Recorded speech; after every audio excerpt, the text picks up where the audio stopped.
नमस्कार। आज हम भारत के उस सबसे बड़े पहरेदार के बारे में बात करने वाले हैं जिसके जिम्मे हमारे और आपके टैक्स के पैसे की रखवाली है।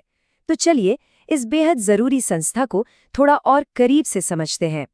जरा सोचिए, हर साल जब बजट आता है तो हम हजारों लाखों करोड़ रुपए की योजनाओं और खर्चों के बारे में सुनते हैं। ये एक बहुत बहुत बड़ी रकम होती है जो देश के विकास और लोगों की भलाई के लिए होती है। लेकिन सवाल ये उठता है कि जब इतना सारा पैसा खर्च हो रहा है तो क्या कोई है जो इस पर नजर रख रहा हो? कौन ये पक्का करता है कि पैसा सही जगह और सही तरीके से इस्तेमाल हुआ है या नहीं? तो इस सवाल का जवाब हमें कहीं और नहीं बल्कि हमारे अपने संविधान में मिलता है, और ये जिम्मेदारी दी गई है एक ऐसे ऑफिसर को जिसे संविधान का सबसे जरूरी अधिकारी कहा गया है। जी हाँ, हम बात कर रहे हैं भारत के कंट्रोलर एंड ऑडिटर जनरल की, जिन्हें हम सब CAG के नाम से जानते हैं। यही वो संस्था है जो सरकार के हर एक पैसे का हिसाब किताब देखती है, चाहे वो केंद्र सरकार हो या राज्य सरकारें। और इस पद की अहमियत का अंदाजा आप इसी बात से लगा सकते हैं कि खुद हमारे संविधान निर्माता डॉक्टर BR अम्बेडकर ने कहा था कि CAG भारत के संविधान के तहत सबसे महत्वपूर्ण अधिकारी होगा। मतलब ये कोई मामूली सरकारी पद नहीं है जिसे किसी कानून से बनाया गया हो। इसकी नींव सीधे भारत के संविधान में रखी गई है, जो इसे जबरदस्त शक्तियां और सबसे बढ़कर आज़ादी देता है। अब सवाल ये है कि CAG बिना किसी डर या दबाव के काम कैसे कर पाते हैं? तो देखिए, संविधान ने इसके लिए कुछ बहुत मजबूत इंतजाम किए हैं। उन्हें हटाना उतना ही मुश्किल है जितना सुप्रीम कोर्ट के जज को। उनका वेतन सरकार कम नहीं कर सकती, और सबसे अहम, रिटायर होने के बाद वो कोई और सरकारी पद नहीं ले सकते, ताकि भविष्य में किसी लालच का उन पर कोई असर ना हो। तो चलिए अब जरा ये समझते हैं कि CAG असल में करते क्या हैं, उनकी जिम्मेदारियां क्या-क्या हैं। आसान भाषा में कहें तो सरकार का हर वो पैसा जो कहीं भी खर्च होता है वो CAG की नज़र से होकर गुजरता है। चाहे वो केंद्र सरकार के मंत्रालय हों, राज्य सरकारें हों, सरकारी कंपनियां हों या फिर ऐसी संस्थाएं जिन्हें सरकार से मोटा पैसा मिलता है, इनका दायरा बहुत बहुत बड़ा है। लेकिन CAG का काम सिर्फ ऑडिट रिपोर्ट बनाने पर ही खत्म नहीं होता। असल में वो संसद की एक बहुत ही powerful committee, public accounts committee के दोस्त, फिलोसोफर और गाइड की तरह काम करते हैं।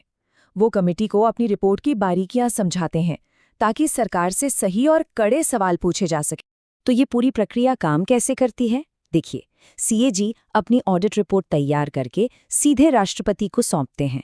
फिर राष्ट्रपति उन रिपोर्ट्स को संसद के दोनों सदनों में रखवाते हैं, और यहीं से पब्लिक अकाउंट्स कमेटी और बाकी सांसदों का काम शुरू होता है, जो उन रिपोर्ट्स के आधार पर सरकार की जवाबदेही तय करते हैं। लेकिन यहाँ एक बहुत ही जरूरी और दिलचस्प बात समझनी होगी, जो भारत के CAG को दुनिया के कई दूसरे देशों के CAG से बिल्कुल अलग बनाती है। अब ये जो फर्क है ना, ये बहुत बड़ा है। यूनाइटेड किंगडम यानी UK में सरकार खजाने से एक भी रुपया CAG की इजाजत के बिना नहीं निकाल सकती, मतलब पैसा खर्च होने से पहले कंट्रोल। लेकिन भारत में कहानी बिल्कुल अलग है। यहाँ CAG का काम पैसा खर्च हो जाने के बाद शुरू होता है। वो बस ये जांच करते हैं कि जो पैसा खर्च हो चुका है वो सही से हुआ या नहीं। तो कह सकते हैं कि भारत में CAG एक कंट्रोलर नहीं बल्कि सिर्फ एक ऑडिटर हैं। उनका काम एक तरह से पोस्टमार्टम करने जैसा है। वो गड़बड़ी को होने से पहले रोक नहीं सकते, बस होने के बाद उसे उजागर कर सकते हैं। अब इस एक सीमा के बावजूद भी CAG का रोल बहुत बहुत जरूरी है। पर हाँ, उनके सामने कुछ बड़ी चुनौतियां भी हैं जिनके बारे में बात करना जरूरी है। और ये चुनौतियां कोई छोटी मोटी नहीं हैं। कई बार किसी गड़बड़ी का पता लगने और उसकी फाइनल रिपोर्ट आने में सालों लग जाते हैं। अक्सर संसद में इन जरूरी रिपोर्ट्स पर ठीक से बहस ही नहीं हो पाती, और कई बार अधिकारी ऑडिट को सिर्फ कमियां निकालने की एक प्रक्रिया मानकर उसे गंभीरता से नहीं लेते। लेकिन इन सारी चुनौतियों और सीमाओं के बावजूद एक बात साफ है, CAG ही वो संस्था है जो हमारे लोकतंत्र में सरकार की वित्तीय जवाबदेही की नींव है। ये वो मजबूत स्तंभ है जो सुनिश्चित करता है कि सरकार संसद के प्रति और अंत में जनता के प्रति जवाबदेह बनी रहे।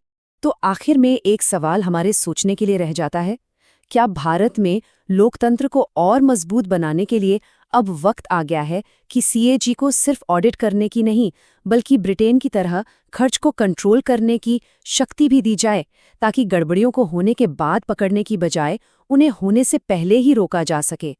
इस पर सोचना वाकई जरूरी है।